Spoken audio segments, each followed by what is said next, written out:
Alright, ladies and gentlemen, the saga has finally ended. For now.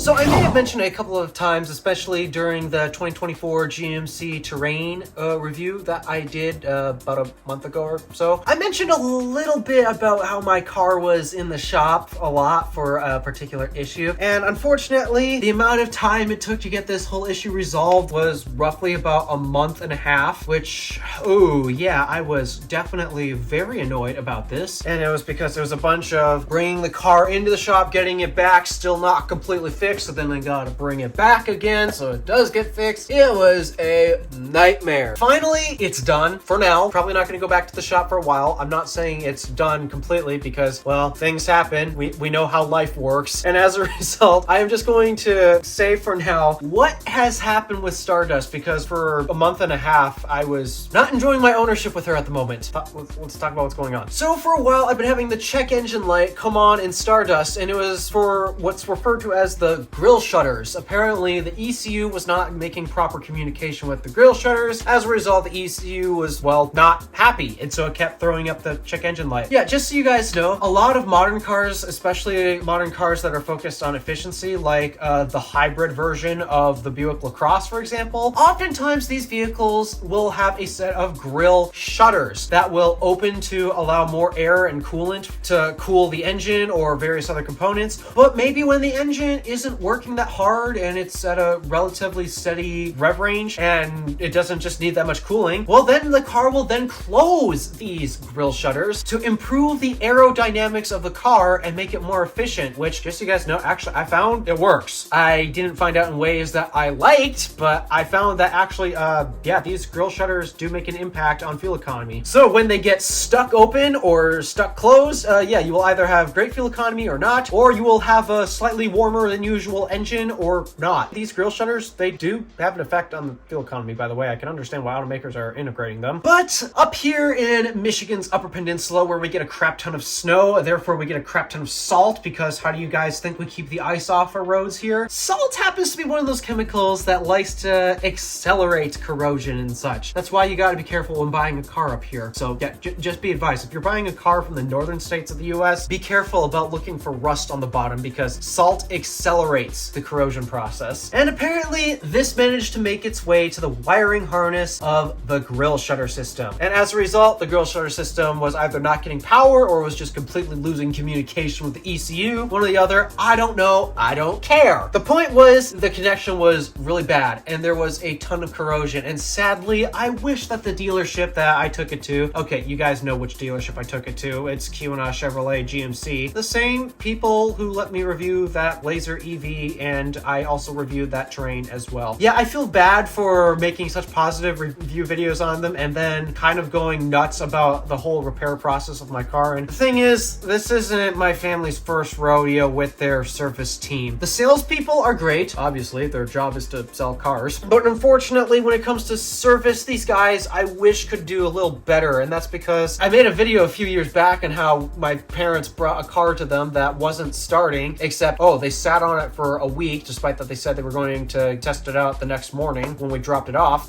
Yeah, they actually sat on it for a week before they tried to start it up, and oh, hey, it started perfectly fine. So because it started up perfectly fine, there's no issue. And that was how me and my mother got stranded 2.5 hours away from home. That was the fault of the dealership, unfortunately. I've already been a bit nervous about their service department beforehand, and especially because for basically the past year, my warranty is about to expire next week, actually. This past year, I've had a full warranty on the car. After this experience, I am never buying a car without warranty ever again. I have a feeling that this whole warranty thing definitely did not help incentivize the service people to do a good job, which is actually a shame, because the truth is a warranty is actually one of the best ways that a service team or just the brand in general can do to build trust with their consumers. If there happens to be something that goes wrong, yeah, it's a free repair, but if you still put your best effort in solving the the issue and taking best care of the customer. Despite that, you know you're going to lose money on this project because, well, it's a free repair essentially. Yeah, despite that you're losing money, you're giving the customer your best attention and you're still trying to fix the car best you can. That is a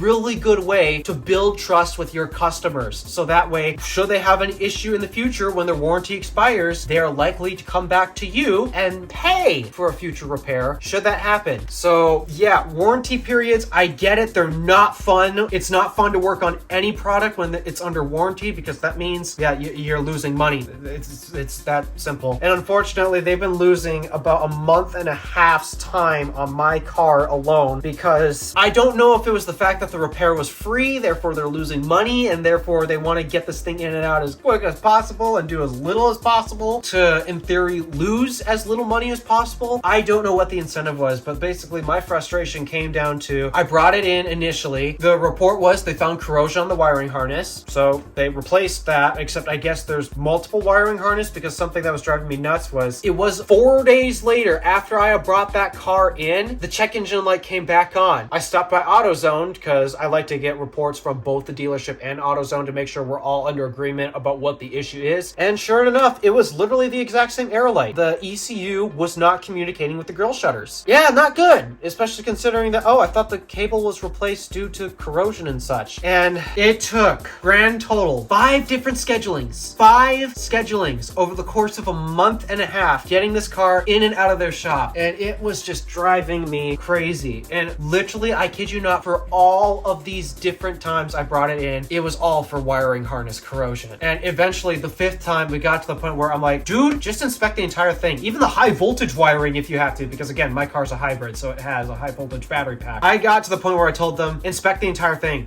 This is nuts. I can't just keep bringing my car back into you guys for a month and a half and just for corrosion like this. Like, I brought it into you to fix the car. Why am I getting the car back broken? It makes no sense. I've had this major frustration going on. There's not much to report because literally I was bringing the car in for the exact same thing. Check engine light came on because ECU is not communicating with grill shutters every single time. And it took 5 different tries just to replace a whole wiring harness. It's like, at this point, use common sense. If there's corrosion in one spot, maybe you might want to search the rest of the harness in case there might be corrosion in, oh, I don't know, other spots. That was the case with my car. Ever to finally convince them, yeah, okay, might as well just inspect the entire harness. But we got there. I've had the car back for over a week at this point, and the light hasn't come back on. So yeah, I guess take that for what it's worth, I guess. But also, something that I guess everyone might want to know if you own a Buick LaCrosse, like I do, a 2019 Buick LaCrosse. I'm not saying this is going to happen because I just don't know, but there was something that they found interesting with how my car was assembled from the factory. As it turned out, on one spot of my wiring harness, there were a couple gaskets missing, which, oh yeah, that would definitely explain some obvious corrosion. And that wasn't even their first finding, actually. That was like the 3rd or 4th time when I brought it in when they found, oh yeah, there's gaskets missing on the harness. So, okay. My car, delivered from the factory, was actually missing some gaskets on its wiring harness. So, if there's a potential recall issued for that, I'm not saying there is. I have no idea what is involved to getting a whole recall thing. And I don't even know if this problem is specific to me. All I know is that my car was delivered from the factory without gaskets on the wiring harness. Yeah, that's not good. So, if GM issues a recall, well, I guess we all know why now at this point. So yeah, there's that. It was a whole frustrating month and a half. I lost how many hours at work trying to get to the dealership to pick the car up, drop it off, and yeah, it's been a long and annoying process. And as a customer, if I were paying for all of these repairs, I would have been really frustrated. I would much rather have, okay, here's everything that needs to be worked on, all accumulated into one big bill and not have it scattered out throughout time, because at that point, I don't know whether to plan for that or not. I'd just rather see one big bill and then pay for it up front instead of, okay, here's the bill for this repair and then find out, oh, we need to do it again. So now it's double and such. And it's not a good customer experience. And that's probably, that's if you're paying for it. I'm lucky that I was under my warranty period. Therefore, I didn't have to pay a single penny for this whole repair. But either way, this was a very frustrating experience for me because I was without my car and I love my car. Yes, this whole month and a half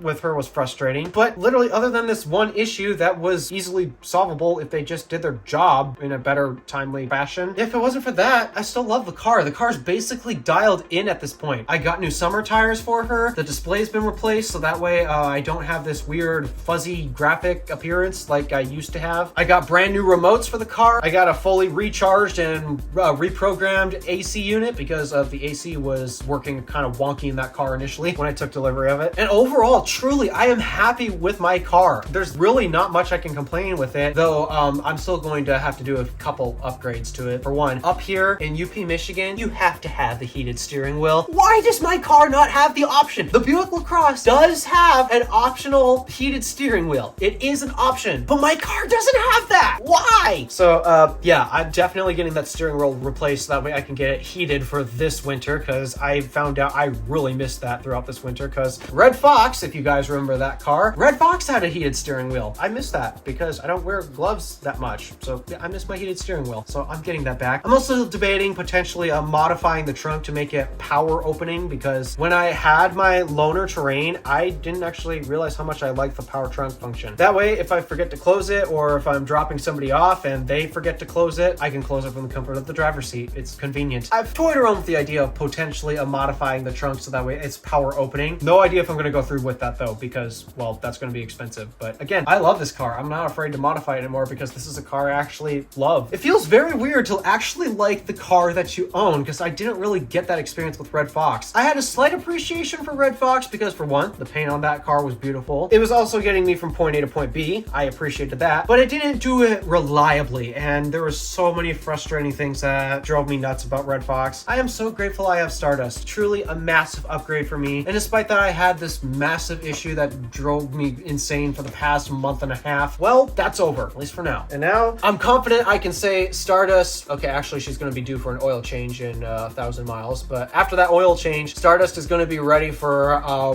bunch of mile munching this June, because this June I have to go to central Wisconsin for a family event, and then at the end of June, that's when I'm taking a massive trip to North Carolina. I am so excited for that. Stardust, I hope you're ready to munch some miles, which for the most part, she's great at munching miles. I put 11,000 miles on the car at this point, and I'm about to put a lot more in June. I'm excited for the future plans I have with Stardust. I never expected I would love that car as much as I did. I initially bought her because I needed a holdover for the Tesla, because ultimately a Tesla Model 3 is still my dream car. In fact, I came close to having an opportunity where I could have bought one. The problem was I could not get an insurance quote fast enough, and yeah, by the time I got my insurance quote, which is like 3 times as expensive as Stardust insurance, by the way, by the time I got that quote back, the car was long sold, so I unfortunately missed out on that opportunity. But then again, I don't think I'm going to complain that much, because aside from the fact that Stardust is a gas car, which is not exactly what I would prefer, she's amazing. As a car, Stardust is amazing. I love my LaCrosse. So yeah, that's going to conclude this update video on Stardust. Coming up real close on my 1-year ownership. I bought that car June 9th. Anywho, thank you for watching. Do me a favor and interact with the stuff below. My name is DeWolf, Random Alpha, signing out.